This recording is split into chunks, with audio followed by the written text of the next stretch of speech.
administrative staff and their support staff are working very closely together to execute a positive professional development experience for teachers.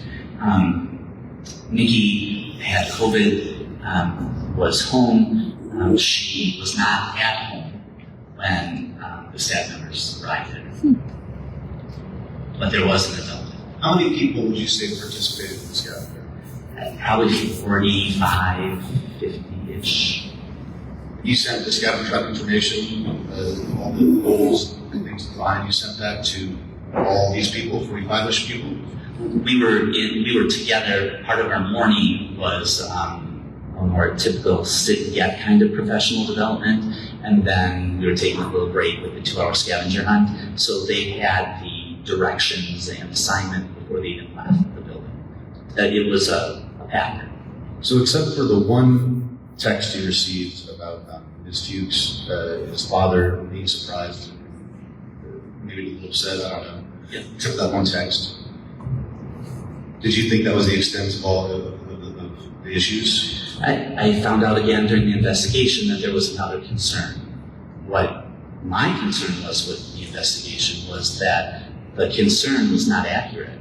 And I provided follow-up documentation to the investigator that what the complaint said was not accurate information, and I had evidence in the actual scavenger hunt document that was reported incorrectly. I'll tell you the experience. Taking pictures, it was reported that the scavenger hunt had staff members taking pictures of children in swimming suits. That was not on the document at all. Understood. Let's move on to the next portion of this investigation. It says they held a little house in the Prairie themed cookout. Is that correct? I mentioned that I was a 4th grade teacher at Raymond School. The favorite field trip was for our 4th graders to go to the 1880 schoolhouse. We are coming off of COVID. We are having more people running for the school board than ever. And we have an opportunity to find teachers who had 2 very, very difficult years managing things they had never navigated before. And taking the staff to the 1888 schoolhouse was an opportunity for me to communicate this. I wanted to communicate to them that in 1888, teachers were the center of their community. If you ever watched the Little House on Prairie, the teachers often stayed in some of the students' homes. I wanted the Raymond teachers to start that year positively, knowing that they are indeed the center of the Raymond community. We don't have other schools. We don't have big businesses. Our school is the center of the community. And I wanted those teachers going into the year positively thinking that they impact the village of Raymond. And that's why I ran the 1888 schoolhouse trip. And now, according to the investigation, 2 employees of Raymond School took issue, correct me if I'm wrong, is it because they had to wear a dress? Is that one of the reasons? I'm going to reiterate that I never knew who the complainants were. I asked multiple times and I was never notified. I was never given a copy of the complaint. I never saw a hard copy of the complaint. The first time that I saw who had filed the complaint was when an open records request came my way to Augment that had the Bureau Better attorney-client privilege document in it. That was the first time I had seen any names. I asked specifically who had filed the complaint because in a school like Raymond, I needed to build relationships, and if there was a relationship that I severed as the principal by having people participate in these activities, I wanted to repair it. So I asked my administrative team, I told you before how much a principal and administrator relies on their office staff. I asked them to support me in that activity. That activity was going to have teachers getting on a bus here. I was going to send them on a secret trip. I had arranged with the bus driver to take a different route. I was taking the most direct route and changed into period costume before I got there and welcomed the staff as they got off the bus at the 1888 schoolhouse as their schoolmaster. I asked the staff to help serve lunch. We had quilts on the ground. We had chicken and lemonade and things for lunch, and I asked if they would support me in passing out the lunches. And I did say, I'm going to be in period costume. You can be as well. The reaction I got from one of the administrative assistants was over the top, excited and positive about doing that. And even energized the other office staff member in explaining it. Don't forget, neither one of those people ended up assisting me in participating. They both had COVID that week. So I explained Nikki Fuchs had COVID that week. Mitzi Kozad also had COVID that week. So nobody was assisting that. I had to rely on my kindergarten teacher to help me and a new employee to help. And they both wear period dress and never explained concerns. So the people who complained about the dress and the serving, the 1888 schoolhouse incident, same as the scavenger hunts, huh? Yes. Did you tell anyone they had to wear a dress? No, I suggested that I was going to be in period costume and they could certainly do it as well. Did anyone tell you they didn't want to wear a dress? No. I think, again, until the investigation, I had no idea a person had a concern with it. I want to explain how the investigation went that day. My first conversation, I was told I would need to do a Zoom with an attorney, and it was due to an investigation. I was never given any details if it was into me, who had filed the complaint, what they were investigating, and that was the first question I asked the attorney. What is this about, and where are these complaints, and what are they concerning? And she said, I'm not allowed to tell you. I believe you will be able to surmise by the questions I asked you. Do you think, generally speaking, if someone does something that people have concerns with, they should tell that person sooner rather than later? Especially in a building like Raymond School where we work very closely together. Do you think you're being set up for success when someone, by people withholding this information from you until the investigation? No, because we continue to work together. When I found out who the complainants were, we continued to work together in a... I think you misunderstood my question. But we'll move on. I think we got the hang of the 1888 schoolhouse and the investigation. Let's move on. So prior to Garvey's arrival, you wore two hats. You wore one hat that's a principal and one hat that's an interim superintendent. Is that correct? Correct. And when the search began for a new superintendent, were you concerned about that? How did you feel? No, I wasn't concerned about it. I wasn't included in the conversation at all, but I wasn't concerned. That's hitting the time frame where some of the newness of the school year has worn off and students are becoming a little more comfortable in their environment, and we could certainly use assistance. So when Superintendent Garvey first came to the school, what were your initial thoughts? Dr. Garvey came with a career in a similar setting to Raymond School, somewhat rural. It was a K-12 environment. He had a business background and multiple licenses. And I remember our first conversation happened to be at the round table in my office. And I said, you have a lot to bring to us or to me. And I believe I have some skills and capabilities that will complement the experience you have. And then he said, what do you need from me? And I said, what I've noticed in a year. So I started a year as a principal with a part-time superintendent who left midway in the summer, kind of surprising me. And then I stepped in as a quasi-administrator, but yet have all the principal responsibilities to starting the school year. And then a new person, any collegial relationship takes time to build and form and recognize strengths and weaknesses, and this relationship was going to be probably the closest in the building. So I said, when he asked, what do you need from me? I said, what I've noticed is there are no systems in place around here. There is no process for doing things. There are no systems for getting new employees keys or emails or computers or anything. That's what I could use help with. And then, of course, business office stuff and board meetings and all that kind of stuff. Had you been working on trying to implement those systems before his arrival also? Yeah, the aid situation, again, it was like, when does this person get keys? Yes. So Tell me about your initial meeting with them. You said you had an initial one-on-one meeting. So Yep. some of the witnesses discussed that. Tell me about your initial meeting. Yeah, it was in my office, a round table. I'm sorry, I alluded to what we were talking about, and then I got a very similar story to what the teachers got.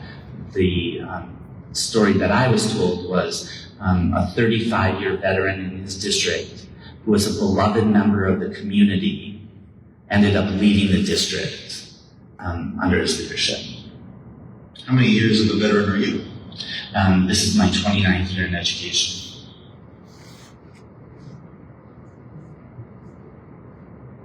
So you received a letter of reprimand soon after Garvey began working there, correct? Correct.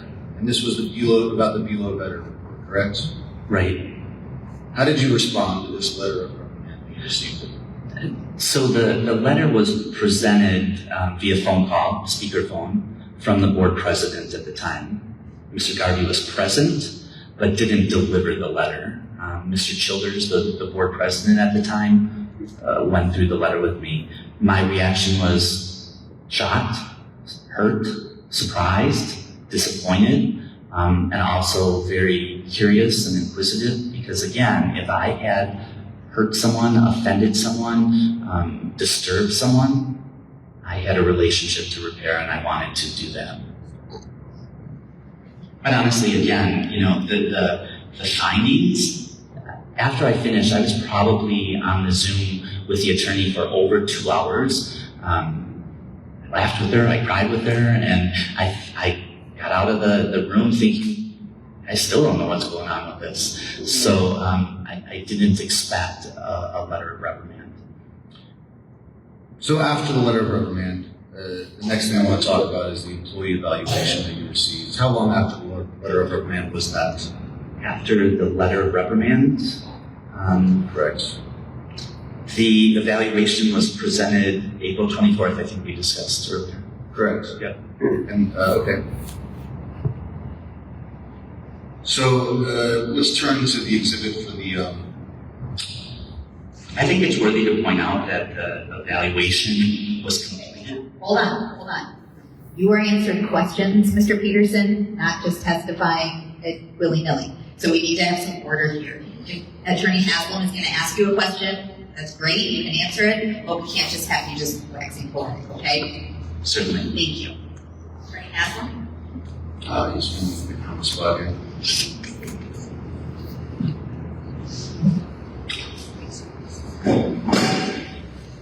So the employee evaluation you received, I believe we have that in our exhibits as exhibit 3. Please turn to that.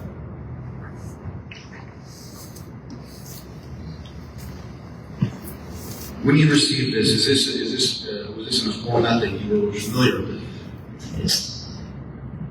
You spent a lot of time with Mr. Garvey going over the administrative review. I didn't know this was happening.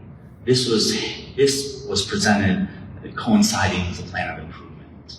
I didn't know what format it was going to be in. I wasn't given the standards. I was aware that we had this SAPES platform, which is part of CISA 6's Educator Effectiveness. SAPES is School Administrative Professionals Evaluation System, SAPES.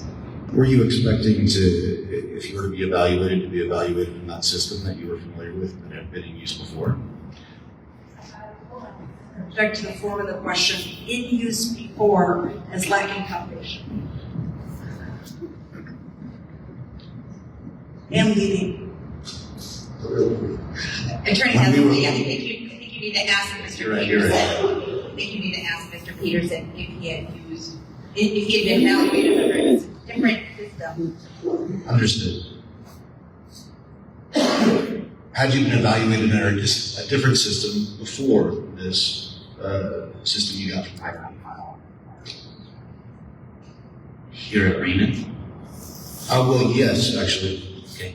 The previous administrator did not provide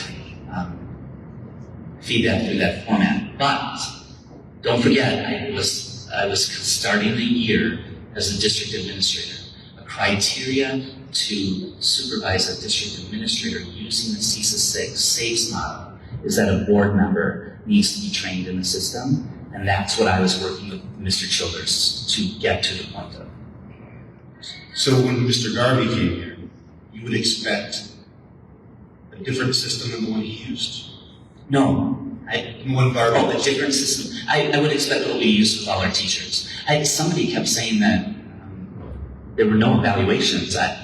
If you allow me back in my office, I'll show you the stack of evaluations that were done on educator effectiveness.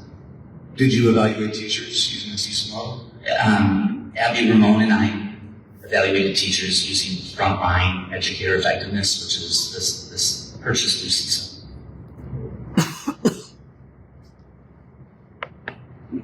Abby and I designed. I'm just going to object on the grounds that there's no question pending. This isn't a hearing. I saw the button, sorry. No, it's open. So when you got your negative reviews from Superintendent Garvey, did you ask him for examples? Because the format was something that was not familiar to me,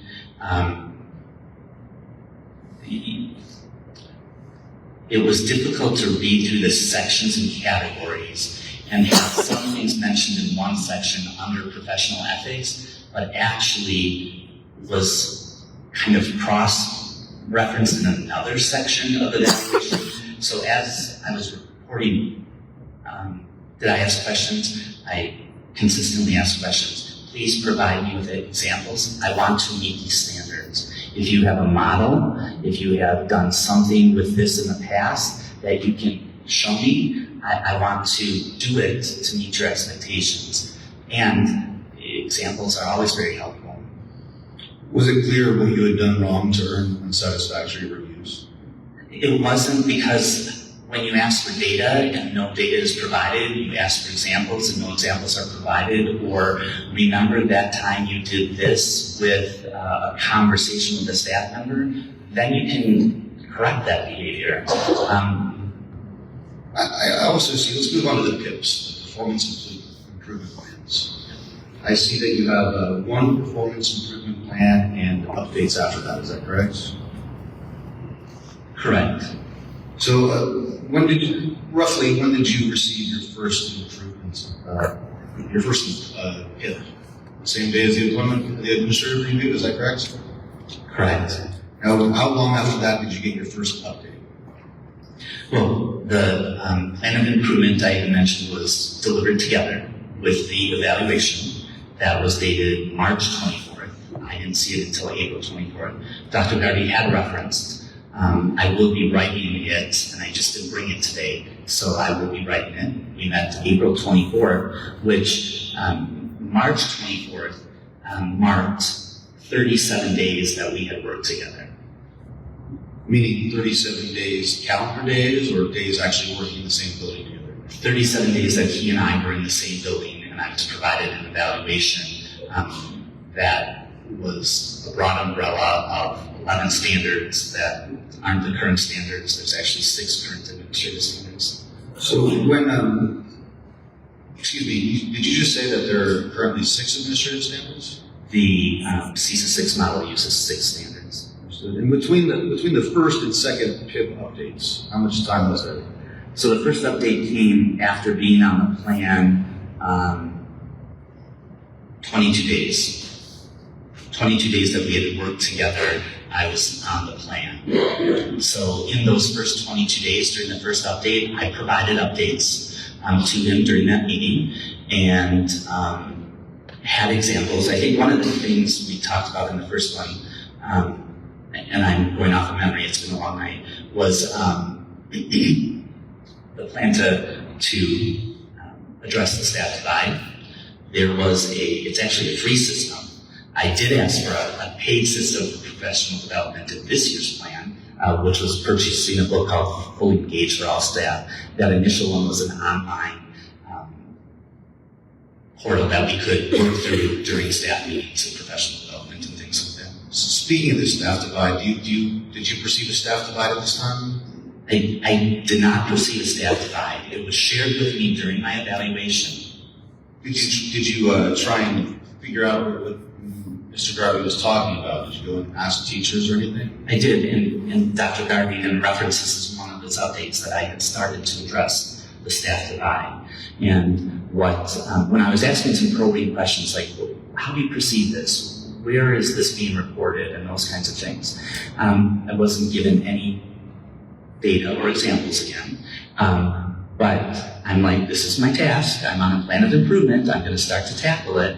So I met with, and was able to seek clarification. I was able to find out from Dr. Garvey that they considered new staff 10 years or less. So I made appointments with anybody who had worked 10 years or less. We had approximately 20 to 30 minutes sit down to my office where I went through a very consistent data collection form, a Google form, where I asked the same questions of same staff people. I will tell you that I did not frame the questions in where is there a staff divide.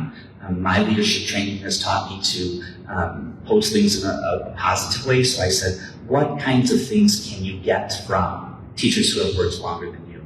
Or what experiences do you hope to engage in with somebody who's been in the building longer than you have?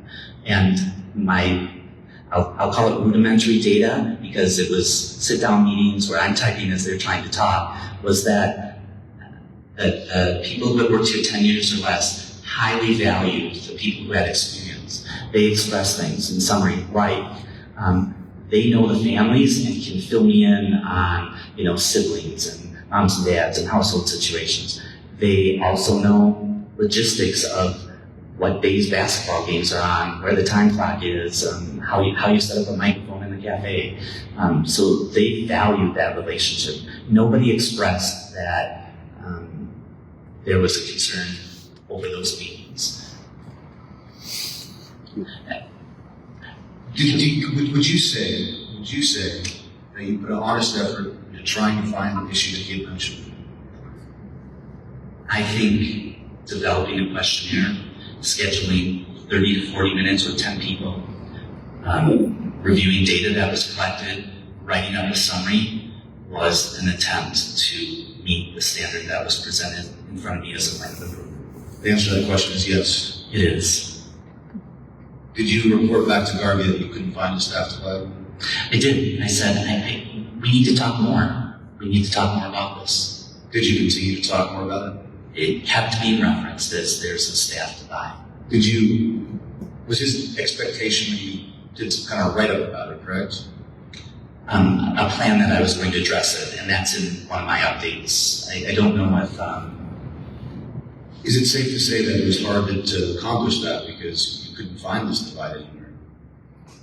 Yes. I did a lot of work trying to track that down, by the way.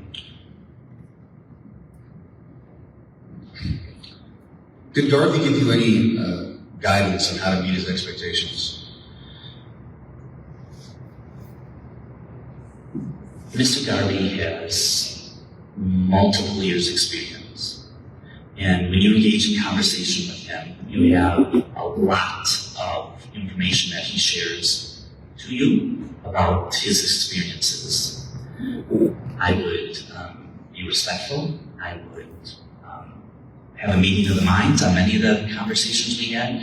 And then I would say, but I want to meet your expectations. Help me with a matrix. Help me with the data that led you to include this on my plan of improvement, because that's how we problem solve things around here. Would it have been helpful if you had written those down in your administrative review? You referenced it earlier. I did say that I asked for specific examples in one of my updates. So now, let's see here. In June, Garvey said he asked you to speak with your attorney. Is that correct? The second update I got in June. The second update to your performance plan you got in June. Right. Around that, within that same period of time, in that same month, that's the month that Garvey asked you to. Yeah, very close. Okay, hold on. We're getting too comfortable and we're talking over each other again. We need to take a breath and we need to not be speaking over each other, or the court reporter is truly going to kill us. Okay? Got it. Good? Got it. Thank you. So,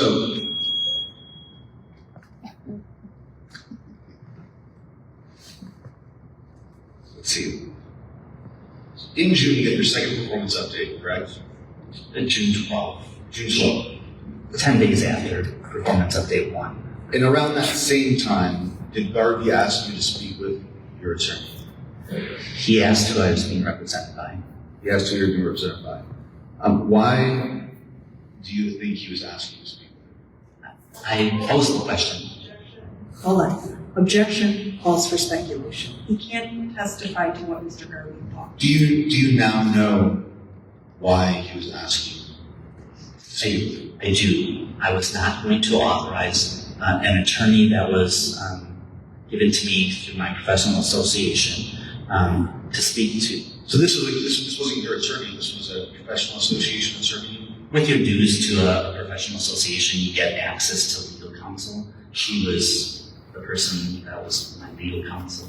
I understand. Okay, so now, back to that question. So you now know that, do you now know why he asked to speak with her? I now know why he asked to have her name. Why is that?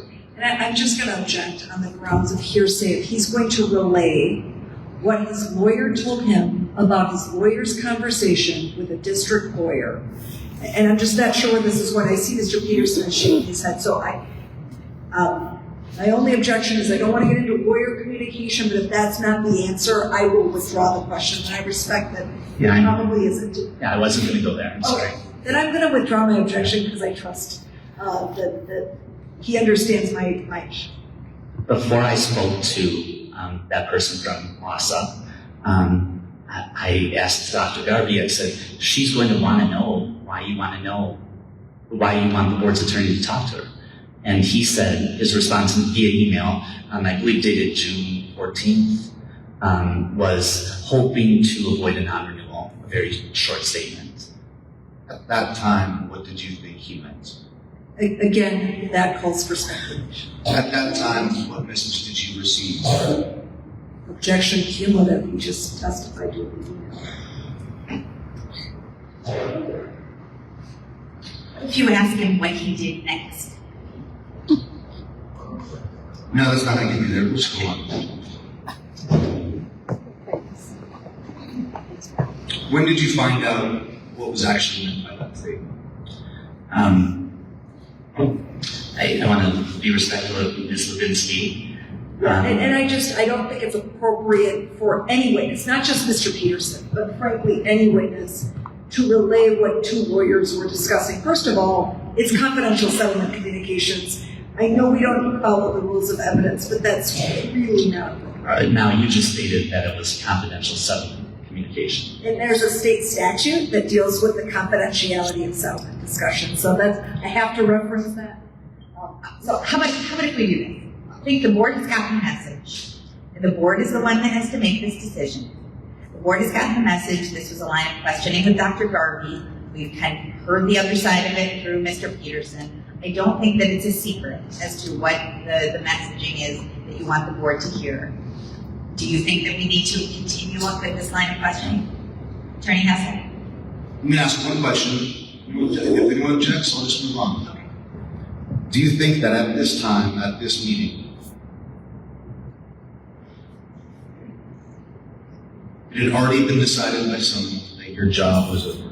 I'm going to object. That clearly calls for speculation. What other people think is not something any witness can test. It's okay. It's okay.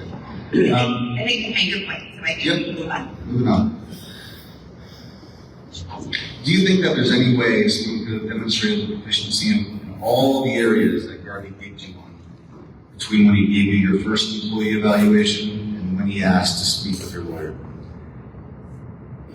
Getting an employee evaluation in April of a school year does not give people much time to make improvements before a June 14th question to speak to your attorney. Did you make an honest effort to make those improvements? My updates provide, I responded to both updates even though they were 10 days apart. I did provide evidence that I was working towards those standards and continue to ask questions. So now, at some point after this, you wrote a demand letter saying that you thought you were being discriminated against. Is that correct? That is correct. Was this letter written and delivered to the board on or around August 21st? Yes. After that letter was delivered, what happened to you? August 21st started kind of an unraveling of my life at Raymond School. Tell me specifically what happened. I was attended a meeting where the board notified me that they would be moving forward with the statutory requirements to notify me that I would be considered for non-renewal. Do you think that